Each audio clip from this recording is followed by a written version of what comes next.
അസ്സലാമു അലൈക്കും വറഹ്മത്തുള്ളാഹി. ഞാൻ നിങ്ങളെ കാണിക്കാൻ പോകുന്നത് റസൂലുള്ളാഹി സ്വല്ലല്ലാഹു അലൈഹി വസല്ലം തങ്ങൾ തൻ്റെ 25 വർഷം മുതൽ 53 വർഷം വരെ ജീവിച്ച തൻ്റെ കല്യാണശേഷം മഹദിയായ ഖദീജ ബീബി റളിയല്ലാഹു അൻഹയുമായി വിവാഹം ചെയ്തതിന് ശേഷം 40 വയസ്സ് വരെ തൻ്റെ മക്കൾക്കിടയിൽ ജീവിച്ച, തൻ്റെ മക്കളെ മുഴുവനും ഇബ്രാഹിം അലൈഹിസ്സലാം ഇബ്രാഹിം എന്ന കുട്ടി ഒഴികെ, മാരിയത്തുൽ ഖിബ്തിയയിൽ ജനിച്ച ഇബ്രാഹിം എന്ന കുട്ടിയൊഴികെ മറ്റ് 6 മക്കളും പ്രസവിച്ച മഹദിയായ ഖദീജ ബീബി റളിയല്ലാഹു അൻഹയെ വിവാഹം ചെയ്ത മഹദിയായ ഖദീജ ബീബി റളിയല്ലാഹു അൻഹയുടെ വീട് നിന്നിരുന്ന ഒരു സ്ഥലമുണ്ട് ഈ കഅബയുടെ പരിസരത്ത്. മസ്ജിദുൽ ഹറാമിൻ്റെ തവാഫ് ചെയ്യുന്ന, സഅയ് ചെയ്യുന്ന മർവ ഗേറ്റാണ് നിങ്ങൾ മുന്നേ കാണുന്നത്. അതിന് പുറത്തേക്ക് ഇറങ്ങി ഇപ്പോൾ ഇതാ ഇവിടെ ഒരു ഇത് വെച്ച കണ്ടില്ല നിങ്ങൾ, ബാരിക്കേഡ് വെച്ച ഒരു ത്രികോണാകൃതിയിൽ ഈ ഒരു സ്ഥലത്താണ് മഹദിയായ ഖദീജ ബീബി റളിയല്ലാഹു അൻഹയുടെ വീട് നിന്നിരുന്ന സ്ഥലം. ഇത് ഏകദേശം ഈ ഒരു ഭാഗത്തുണ്ടെന്ന് തോന്നുന്നുണ്ട്. അഥവാ ഈ ഒരു ബാത്റൂമിൻ്റെ തൊട്ട് അരികിലായിട്ട്, ഇതൊരു ബാത്റൂമാണ്, ലേഡീസൊക്കെ ഉപയോഗിക്കുന്ന ബാത്റൂമായിരുന്നു. ഇതിൻ്റെ തൊട്ടരികെ ഇവിടെ കുറച്ച് പൊന്തി നിൽക്കുന്നുണ്ട്. ഈ ടൈല് മൊത്തത്തിൽ ആൾക്കാർ നടന്നു പോകുന്ന ഇവിടെ കുറച്ച് ഉയർന്ന പ്രദേശമാണ് ഇവിടെ ഉള്ളത്. അവിടെ കുറച്ച് പൊക്കി വെച്ച് ത്രികോണാകൃതിയിൽ ആ ബാരിക്കേഡ് വെച്ച ആ ഒരു ഭാഗത്തായിരുന്നു മഹദിയായ ഖദീജ ബീബി റളിയല്ലാഹു അൻഹ റസൂലുള്ളാഹി സ്വല്ലല്ലാഹു അലൈഹി വസല്ലം തങ്ങളെ വിവാഹം ചെയ്ത് കൊണ്ടുവന്ന് വീട് കൂടിയിരുന്ന സ്ഥലം ആണിത്. എന്തുകൊണ്ടാണെന്നറിയില്ല ഗവൺമെൻറ്, സൗദി ഗവൺമെൻറ് ഈ രീതിയിൽ ഇതിനെ നികഴ്ത്തുന്നത്. എങ്ങനെയാണ് പറയാമെന്ന് എനിക്കറിയില്ല. ഏതായാലും വല്ലാത്തൊരു വിഷമമുണ്ട് ഈ കാഴ്ച കാണുമ്പോൾ. ആൾക്കാർക്കും അറിയില്ല, അതുകൊണ്ടായിരിക്കാം ഇതിൻ്റെ മുകളിലൂടെ നടന്നു പോകുന്നത്, അതിൻ്റെ ഉള്ളിൽ അങ്ങനെ കളിക്കുന്നത് എന്നല്ലാതെ. അത്രയും പവിത്രമാക്കപ്പെട്ട, എത്രത്തോളം പരിശുദ്ധ ഖുർആനിലെ 80ഓളം ആയത്തുകൾ ഇറങ്ങിയത് ആ വീട്ടിലാണ്. റസൂലുള്ളാഹി സ്വല്ലല്ലാഹു അലൈഹി വസല്ലം തങ്ങൾക്ക് നുബൂവത്ത് ലഭിച്ച് ജമ്മിലൂനി ഖദീജ എന്ന് പറഞ്ഞ് റസൂലുള്ളാഹി സ്വല്ലല്ലാഹു അലൈഹി വസല്ലം തങ്ങളെ പുതപ്പിട്ട് മൂടാൻ വേണ്ടി കൽപ്പിച്ച, ഖദീജ ബീബി റളിയല്ലാഹു അൻഹയോട് പുതപ്പിട്ട് മൂടാൻ വേണ്ടി കൽപ്പിച്ച വീടതാണ്.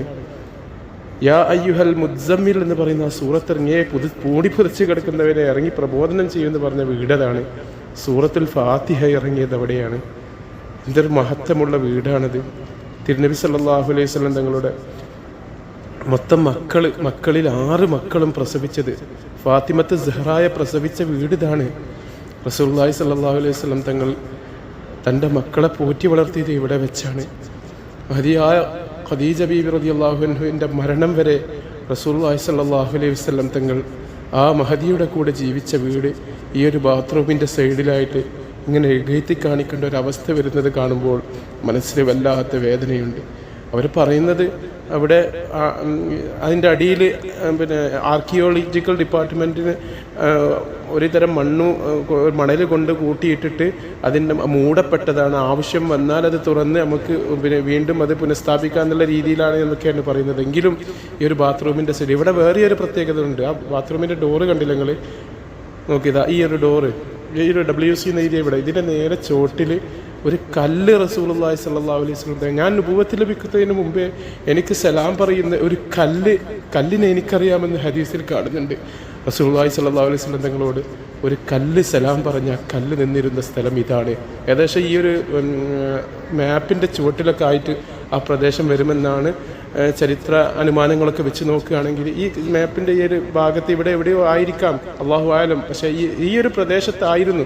ആ കല്ലിൻ്റെ പേരിലാണ് ഈ ഒരു പ്രദേശത്തെ പോലും അറിയപ്പെടുന്നത്. ഇന്നും അങ്ങനെ തന്നെയാണ് അവിടെ അറിയപ്പെടുന്നത്. അതിൻ്റെ കറക്റ്റ് എന്താണ് ആ പേര് എന്ന് എനിക്ക് ഓർമ്മയില്ല. ഞാൻ ഇൻഷാ അല്ലാഹ് പിന്നീടാണ് പറഞ്ഞു തരേണ്ടത്. അതായത് ഈ ഒരു ഭാഗത്താണ് ആ ഒരു റസൂലുള്ളാഹി സ്വല്ലല്ലാഹു അലൈഹി വസല്ലം തങ്ങൾക്ക് സലാം പറഞ്ഞിരുന്ന കല്ല് നിന്നിരുന്ന സ്ഥലം. അതുപോലും ഈ ഒരു രീതിയിലാക്കി മാറ്റിയത് എങ്ങനെയാണെന്ന് അറിയില്ല. വല്ലാത്ത വിഷമമുണ്ട്. ഈ റൂട്ടിന് നേരെ അങ്ങോട്ട് പോയാൽ റസൂലുള്ളാഹിൻ്റെ വീടാണ്. ഇത് മറുവയാണ്. മറുവയിൽ നിന്ന് പുറത്തിറങ്ങി നേരെ വരുന്ന ഈ ഒരു ഭാഗത്ത് അവരിങ്ങനെ ഈ നിലത്ത് ടൈല് നോക്കിയാൽ നമുക്ക് മനസ്സിലാവും. ടൈല് വേറെ രീതിയിലാണ് അവിടെ ഇട്ടത്. ചെറിയ ചെറിയ കല്ലുകളാണ്. അത് പൊങ്ങി നിൽക്കുന്നതുകൊണ്ട് ആ രീതിയിലാക്കി മാറ്റിയതാണ്. ഏതായാലും വല്ലാത്തൊരു വിഷമമുള്ള സംഭവമാണത് കാണുമ്പോൾ. അത്രയും പവിത്രമായ ഒരു വീട് റസൂലുള്ളാഹി സ്വല്ലല്ലാഹു അലൈഹി വസല്ലം തങ്ങളെ തൻ്റെ ഖദീജ ബീവിക്ക് സ്നേഹം കൊടുത്ത് വളർത്തിയ ആ ഒരു മണ്ണ് ഈ രൂപത്തിൽ അവഹേളിക്കപ്പെടുമ്പോൾ അത് കാണുമ്പോൾ വല്ലാത്ത വിഷമമുണ്ട്. ഇതാ ഈ ഒരു സ്ഥലമാണത്, ഖദീജ ബീവിയുടെ വീട്. നുബുവത്ത് റസൂലുള്ളാഹി സ്വല്ലല്ലാഹു അലൈഹി വസല്ലം തങ്ങൾ നുബുവത്ത് ഹിജ്റ പോകാൻ വേണ്ടി ഇറങ്ങി പുറപ്പെട്ടത് ഈ വീട്ടിൽ നിന്നാണ് ഹിജ്റ പോകാൻ വേണ്ടി സിദ്ദീഖുൽ അക്ബറിൻ്റെ വീട്ടിലേക്ക് പോയത്. ഖുറൈശികൾ അവരുടെ നേതാക്കന്മാരെല്ലാവരും കൂടി റസൂലുള്ളാഹി സ്വല്ലല്ലാഹു അലൈഹി വസല്ലം തങ്ങളെ വീട് വളഞ്ഞത് ഈ വീട്ടിലാണ്. ഈ വീട്ടിൽ വെച്ചാണ് റസൂലുള്ളാഹിനെ വീട് വളഞ്ഞത്. നോക്കി ഇവിടെ വെച്ച് അവിടെ നിന്നാണ് അവരുടെ കണ്ണ് വെട്ടിച്ച് ഹബീബായ നബി സല്ലല്ലാഹു അലൈഹി വസല്ലം തങ്ങൾ ഹിജ്റ പുറപ്പെട്ടത്. ഇത് കണ്ടില്ല, ഇത് ബാത്റൂമിൻ്റെ ഒരു സൈഡ്. ഇതിൻ്റെ അപ്സ്റ്റെയറിൽ കുറേ കാര്യങ്ങളൊക്കെ ഉണ്ട്, വീൽ ചെയറും കാര്യമൊക്കെ കൊടുക്കുന്നൊരു ഭാഗമാണിത്. അതുപോലെ തന്നെ ഫ്രീ ആയി നമുക്ക് മുസ്ഹഫ് ആവശ്യമുണ്ടെങ്കിൽ ഇതിൻ്റെ മുകളിൽ ഒരു മക്തബുണ്ട്, ഒരു ഓഫീസുണ്ട്. അവിടെ ചില സമയങ്ങളിൽ തിങ്കളും ചൊവ്വയൊക്കെയാണെന്ന് തോന്നുന്നത് അവിടെ ചെന്നാൽ കിട്ടും. ബാത്റൂം എന്ന് എഴുതി വെച്ചിട്ടുണ്ട് ഇവിടെ. ഇതൊരു ലിഫ്റ്റാണ്, അതായത് സ്ത്രീകളുടെ വുമൻസ് ബാത്റൂം എന്നാണ് ഇവിടെ എഴുതി വെച്ചത്. അതിൻ്റെ തൊട്ടരികിൽ ഈ രീതിയിൽ പറയാനറിയില്ല, അത്രയും വളരെ മോശമായ രീതിയിലാണ് എന്ന് തന്നെ പറയാം. അവരവിടെ മാറ്റി നിർത്തിയിട്ടുണ്ടെങ്കിലും അവർ വേറെ രൂപത്തിൽ അവിടെ അടയാളപ്പെടുത്തിയിട്ടുണ്ടെങ്കിൽ ആർക്കും അറിയാത്ത രീതിയിൽ അതിൻ്റെ പവിത്രത കാത്ത് സൂക്ഷിക്കുന്ന രീതിയിലല്ല അതവിടെയുള്ളത് എന്ന് തന്നെയാണ് ബോധ്യപ്പെടുന്നത്. പടച്ച റബ്ബേ അള്ളാഹു അതൊക്കെ പുരാതന രീതിയിൽ തന്നെ നിർമ്മിക്കാനും അതിൻ്റെ ആ പവിത്രത കാത്തു സൂക്ഷിക്കാനും ഇവിടെയുള്ള അധികാരികൾക്കും മറ്റും അള്ളാഹു തൗഫീഖ് നൽകട്ടെ, അതിനുള്ള മനസ്സവർക്ക് നൽകട്ടെ എന്ന് മാത്രമേ നമുക്ക് പ്രാർത്ഥിക്കാനുള്ളൂ. ആ കാണുന്ന ആ ഒരു ത്രികോണാകൃതിയിൽ ഉള്ള ആ സ്ഥലമാണ്. നമ്മൾ സഴി ചെയ്ത് ഇറങ്ങി വരുന്ന പുറത്തുള്ളൊരു തൂണുണ്ട് ഇവിടെ, ഒരു ലൈറ്റിൻ്റെ തൂണുണ്ട്. ഇതാ കാണിച്ചത് ഈ ഒരു തൂണ് ആ സഴി ചെയ്ത് ആ പാലത്തിൻ്റെ പാലം പോലത്തെ ആ സ്ഥലത്ത് നിന്ന് ഇങ്ങോട്ട് ഇറങ്ങി വന്ന് ഈ ഒരു ലൈറ്റിൻ്റെ തൂണിൻ്റെ തൊട്ട് ഇടതുഭാഗത്തായിട്ട് കുറച്ചുകൂടി ഞാൻ അപ്പോൾ അതിൻ്റെ മുന്നിൽ നിന്നാണ് എടുക്കുന്നത് ഈ ഫോട്ടോ. അപ്പോൾ അതിൻ്റെ മുൻഭാഗത്ത് അതാ സഴി ചെയ്ത് ഇറങ്ങി വരുന്ന ആ ഒരു ഭാഗത്തുനിന്ന് ഈ തൂണെത്തിയാൽ തൂണിൻ്റെ മുൻഭാഗത്ത് തന്നെയാണ് സല്ലല്ലാഹു അലൈഹി വസല്ലം തങ്ങളുടെ കരളിൻ്റെ കഷ്ണമായി സയ്യിദത്ത് ഖൽബിൽ മുസ്തഫ എന്നാണ് റസൂലുള്ളാഹി സ്വല്ലല്ലാഹു അലൈഹി വസല്ലം തങ്ങൾ ഖദീജ ബീവിയെ കുറിച്ച് പറഞ്ഞത്. ആ സയ്യിദത്ത് ഖൽബിൽ മുസ്തഫയുടെ വീടിരിക്കുന്ന സ്ഥലമാണ് എൻ്റെ പ്രിയപ്പെട്ട സുഹൃത്തുക്കളെ ഞാൻ ഈ കാണിക്കുന്നത്. ഇതാ ഇവിടെ ഈ കാണുന്ന ബാരിക്കേഡ് വെച്ച് ഇങ്ങനെ ത്രികോണാകൃതിയിൽ ഇങ്ങനെ മറച്ചിരിക്കുന്ന ഈ ഒരു ഭാഗം, അതാ അപ്പോൾ പച്ച ഡ്രസ്സുകൾ ധരിച്ച് അതിൻ്റെ ഉള്ളിലിരിക്കുന്ന ആ ഉംറക്ക് വന്ന ആ ഒരു ടീം ഇരിക്കുന്ന ഈ ഒരു ഭാഗമാണ് മഹദിയായ ഖദീജ ബീബി റളിയല്ലാഹു അൻഹു തൻ്റെ ജീവിതം മുഴുവനും റസൂലുള്ളാഹി സ്വല്ലല്ലാഹു അലൈഹി വസല്ലം തങ്ങൾക്ക് വേണ്ടി സേവിക്കാൻ കണ്ടെത്തിയിരുന്ന ആ വീട് നിൽക്കുന്ന സ്ഥലമാണിത്. ഇതിൻ്റെ അവസ്ഥ ഇന്ന് നിങ്ങളൊന്ന് കണ്ടു നോക്കൂ. ഇതിനെക്കുറിച്ചാണ് ഞാനിന്ന് നിങ്ങളോട് വളരെ വിശദമായി പറയുന്നത്. ഇൻഷാ അല്ലാഹ് ഒരു വിവരണത്തിലേക്ക് തന്നെ നമുക്ക് കടക്കാം. ഈ പരിസരം ആദ്യം നിങ്ങളൊന്ന് മനസ്സിലാക്കുക. അഥവാ മറവയുടെ അടുത്ത്, മറവയോട് ചാരെ മറവയിൽ നിന്നും പുറത്തിറങ്ങുമ്പോൾ ഇങ്ങനെ ഈ കല്ല് ഈ ഫ്ലോർ നോക്കുമ്പോൾ മനസ്സിലാവും അവിടെ ഒരു ഉയർന്ന സ്ഥലമായി കാണുന്നത്. അതായത് സാധാരണ നിരപ്പിൽ നിന്നും ഒരടി ഉയരത്തിലാണ് ഈ കുട്ടികൾ ഇരിക്കുന്ന ഈ ഒരു സ്ഥലമുള്ളത്. അതുപോലെ തന്നെ ഈ ഒരു കല്ലൊക്കെ കണ്ടില്ലേ, ചെറിയ ഒരു കല്ലാണ് ഉള്ളത്. ഈ ഒരു സാധാരണ ടൈല് പോലെയല്ല, ചെറിയ നമ്മൾ പബിൾ സ്റ്റോണൊക്കെ അല്ലേ ചെറിയ റോട്ടിലൊക്കെ വീട്ടിലേക്കൊക്കെ കയറാൻ വേണ്ടി വിരിക്കുന്ന ആ ഒരു രീതിയിലുള്ള ഒരു പബിൾ സ്റ്റോണൊക്കെ അടിച്ചിട്ട് പ്രത്യേക രീതിയിൽ ഇവിടെ അവർ കവർ ചെയ്തിട്ടുണ്ട്. കാരണം അതിൻ്റെ അടിയിൽ ആ വീട് ഇപ്പോഴും സുരക്ഷിതമായി ഉണ്ട് എന്നാണ് അവർ പറയുന്നത്. അല്ലാഹു ആലം. ഏതായാലും ആ വീടിനെ അവർ മൂടിയിട്ടുണ്ട്. മണ്ണ് ഏതോ ഒരു പ്രത്യേകതരം കേടുവരാത്ത മണലുപയോഗിച്ച് അത് മുഴുവനും നിറക്കുകയും അതിൻ്റെ മുകളിൽ ടൈല് വിരിച്ച് ഇങ്ങനെ വേർതിരിക്കുകയുമാണ് ചെയ്തത് എന്നാണ് എനിക്കറിയാൻ കഴിഞ്ഞത്. അല്ലാഹു ആലം എങ്ങനെയാണെന്ന് കറക്റ്റ് എനിക്ക് മനസ്സിലായിട്ടില്ല. ഏതായാലും അതിൻ്റെ അടിയിൽ ആ ഒരു സംഭവം, ആ ഒരു വീട് ഇന്നും ഉണ്ട് എന്നാണ് അവർ പറയുന്നത്. ഈ വീടിൻ്റെ മഹത്വം എത്രയാണ് നിങ്ങൾക്ക് ആർക്കെങ്കിലും അറിയുമോ? എന്തിനാണ് സൗദി ഗവൺമെൻറ്, ഞാനൊന്നും ആരെയും കുറ്റപ്പെടുത്തുകയല്ല, അതെല്ലാം അള്ളാഹു നല്ല രീതിയിൽ മുഅ്മിനീങ്ങൾക്ക് ആ അത്രയും പരിശുദ്ധമായ ആ ഭവനം കാണാൻ അടുത്ത കാലത്തെങ്കിലും ആർക്കെങ്കിലും അള്ളാഹു താല്പര്യമുള്ളവർക്ക് കാണാനുള്ള രീതിയിൽ സൗദി ഗവൺമെൻറ് അതിനെ പുനരുദ്ധാരണം നടത്തുന്ന രീതിയിലാക്കി കൊടുക്കുവാൻ വേണ്ടി നമുക്ക് പ്രാർത്ഥിക്കുകയല്ലാതെ മറ്റൊന്നും പറയാൻ കഴിയുകയില്ല. ഇൻഷാ അല്ലാഹ് ഇവിടെ പോലീസുകാരും മറ്റുമുണ്ട്. ഞാൻ ജസ്റ്റ് വീഡിയോ എടുത്തിട്ട് അതിൻ്റെ വോയിസ് ഞാൻ പിന്നീട് നിങ്ങൾക്ക് വേറെ രീതിയിൽ കേൾപ്പിക്കാം. അതിൻ്റെ ചരിത്രം എങ്ങനെയാണ് ഈ വീട് ഈ രീതിയിലായത് ഞാൻ എൻ്റെ വ്യക്തമായി പഠിച്ചതിന് ശേഷമാണ് നിങ്ങളോട് പറയുന്നത്. ഇൻഷാ അല്ലാഹ് ആ ഒരു വീട് ഈ ഒരു രൂപത്തിൽ ഇന്ന് ഇവിടെ ഇല്ലാതാവാൻ കാരണം എന്താണ്, അതിനെതിരെ പ്രതികരിച്ചവരാരൊക്കെയാണ് എന്നെല്ലാം ഞാൻ വളരെ വിശദമായി ഒരു വോയിസിലൂടെ കടന്നു വരാം. ഇൻഷാ അല്ലാഹ് അത് വോയിസ് ഞാൻ വേറെ ചെയ്തു തരാം. ഇവിടെ വെച്ചിട്ട് ഷൂട്ട് ചെയ്യുന്നതിൽ പ്രയാസമുണ്ട്. മഹദിയായ ഖദീജ ബീബി റളിയല്ലാഹു അൻഹ വളർന്നു വലുതായതിനു ശേഷം കഅബയുടെ പരിസരത്ത് തന്നെയുള്ള മറ്റൊരു വീട്ടിലേക്ക് മറിയെന്ന് നമ്മൾ നേരത്തെ പറഞ്ഞു. അജിയാദ് അൽ ജബൽ ഖൽഅ എന്ന് പറയുന്ന ആ ഒരു മലയിലുള്ള വീട്ടിലേക്കാണ് മഹദി മാറിയത്. അവിടെ വെച്ചാണ് മഹദിയുടെ പ്രഥമ വിവാഹങ്ങളെല്ലാം കഴിഞ്ഞത് എന്നെല്ലാം നമ്മൾ പറഞ്ഞു.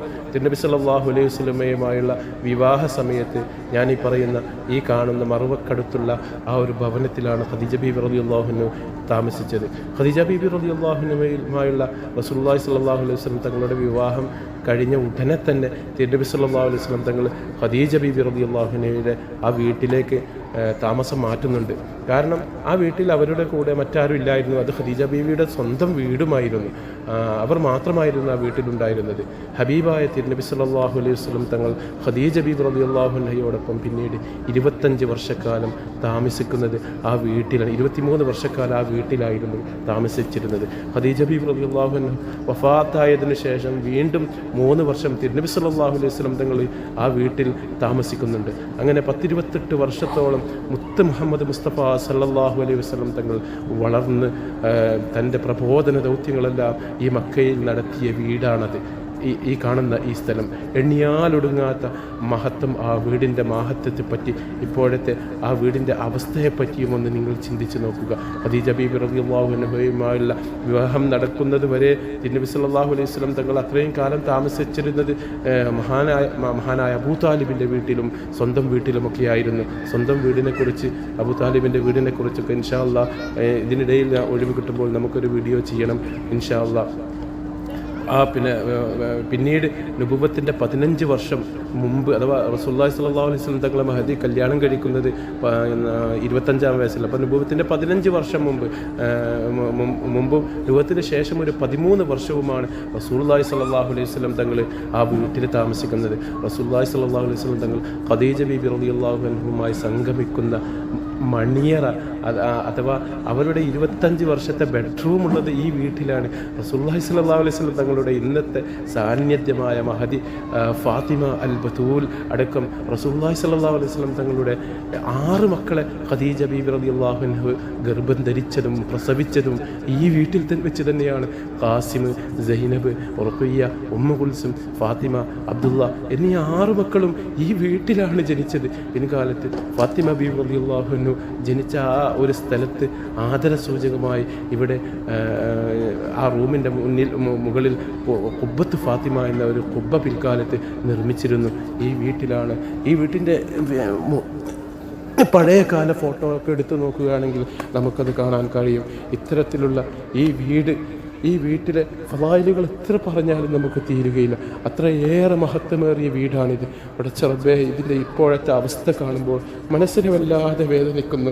ഇത്തരത്തിലുള്ള ഈ വീട് 1925-26 വർഷത്തിൽ ഈ സൗദി ഭരണകൂടം അവർ മണ്ണിട്ട് മൂടുകയാണ്, തകർത്ത് തരിപ്പണമാക്കിയെന്ന് ഞാൻ പറയുന്നില്ല. അല്ലാഹു അലം അതിൻ്റെ അടിയിലുണ്ടാവാം.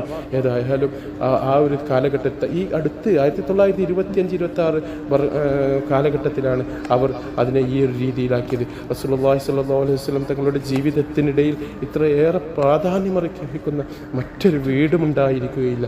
കാരണം വിശുദ്ധ ഖുർആനിലെ 82ഓളം സൂറത്ത് ഇറങ്ങിയത് ഈ വീട്ടിലാണ്.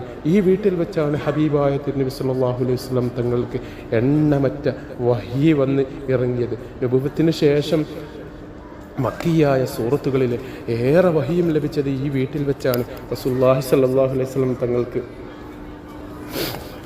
വഹി ഇറങ്ങുന്നത് ആ ഒരു സ്ഥലത്തിന് ദാറുൽ വഹി എന്ന പേരിൽ അറിയപ്പെടുന്നത്, അഥവാ ദാറുൽ വഹി എന്ന പേരിൽ അറിയപ്പെടുന്ന ആ വീട് ഈ വീടാണ്.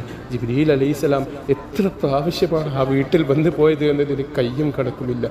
അത്രയധികം പ്രാവശ്യം ജിബ്രീൽ അലൈഹിസ്സലാം കയറി ഇറങ്ങിയ വീടാണിത്. ഈ വീട്ടിൽ പിൽക്കാലത്ത് റസൂലുള്ളാഹി സ്വല്ലല്ലാഹു അലൈഹി വസല്ലമയോടുള്ള ആദരസൂചകമായി കുബ്ബത്തു വഹി എന്ന പേരിൽ ഒരു കുബ്ബ നിർമ്മിച്ചിരുന്നു. കാരണം റസൂലുള്ളാഹി സ്വല്ലല്ലാഹു അലൈഹി വസല്ലം തങ്ങൾക്ക് വഹി ഇറങ്ങാനായിട്ട് ഒരു റൂമിൽ റസൂലുള്ളാഹി ഇരിക്കാറുണ്ടായിരുന്നു. ആ വീട്ടിൽ അവിടെ കുബ്ബത്ത് വഹി എന്ന പേരിൽ ഒരു കുബ്ബയും, അങ്ങനെ 2 കുബ്ബകളുള്ള ഒരു നിർമ്മിതിയായ ഒരു വീടായിരുന്നു ഈ വീട്. ഈ കാണുന്ന റസൂലുള്ളാഹി സ്വല്ലല്ലാഹു അലൈഹി വസല്ലം തങ്ങളുടെ മഹദിയായ ഖദീജ ബീവിയുടെ ഈ ഭവനം മുസല്ലത്തുൻ നബി, മഹബത്തുൽ വഹി എന്ന പേരിലെല്ലാം ഈ വീടിനെ അറിയപ്പെട്ടിരുന്നു. ഈ വീടിനെയായിരുന്നു അവിടെ ഒരു കഴിഞ്ഞ അഥവാ ആ വീടിൻ്റെ അവിടെ ഒരു ഒഴിഞ്ഞ സ്ഥലമുണ്ടായിരുന്നു.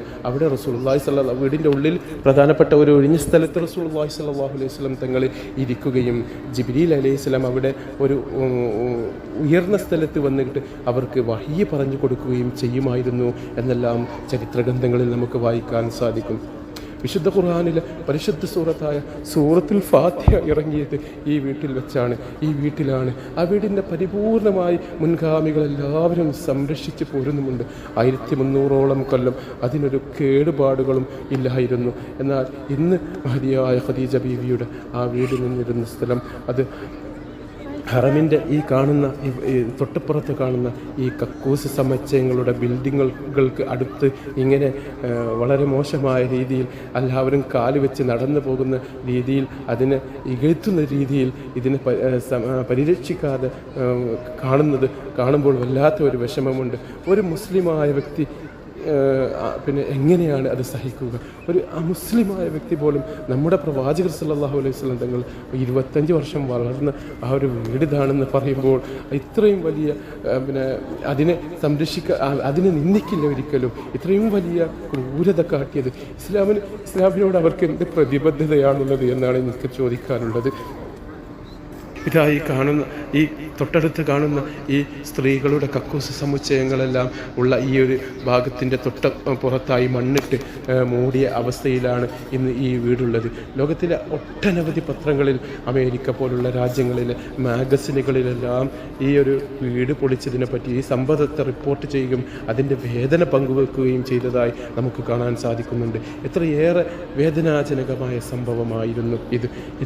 എന്താണ് ഇവർക്ക് പറ്റിയതെന്നറിയില്ല. കാരണം അവരുടെ ആധാറുകളെ തന്നെയാണ് നശിപ്പിക്കുന്നത്. അത് മുഅ്മിനീങ്ങൾക്ക് കാണുന്നതിൽ എന്താണ് ഇവർക്ക് ഇത്രയും വലിയ വിഷമമുള്ളത് എന്ന് എനിക്ക് മനസ്സിലാക്കുന്നില്ല. എങ്ങനെയാണ് പറയേണ്ടതെന്ന് അറിയില്ല. അങ്ങനെ അപ്പോൾ ആ ഭവനം അവർ പൊളിച്ച് മാറ്റിയിട്ടില്ലായിരുന്നെങ്കിൽ എത്ര നന്നായിരുന്നു. അതിനെക്കൊണ്ടുള്ള ഗുണങ്ങളും അവർക്ക് തന്നെയല്ലേ. മുഅ്മിനീങ്ങളായ ആശിഖീങ്ങൾ അവിടെ ഒന്ന് വന്ന് ബറക്കത്തെടുക്കുന്നതിൽ അവർക്കുണ്ടാവുന്ന വിഷമം എന്താണ് എനിക്കറിയില്ല. എങ്ങനെയാണ് പറയേണ്ടത്, എങ്ങനെയാണ് അതിനെ അവതരിപ്പിക്കേണ്ടത് എന്നൊന്നും എനിക്ക് മനസ്സിലാകുന്നത്. അത്രയും വേദനാജനകമായ രീതിയിലാണ് എനിക്കിത് കാണാൻ സാധിക്കുന്നത്. യഥാർത്ഥത്തിൽ അവർക്ക്, ഞാൻ വെറുതെ പറയുകയല്ല, തിരുനബി സല്ലല്ലാഹു അലൈഹി വസല്ലം തങ്ങളോടുള്ള ഒരു ആദരവ്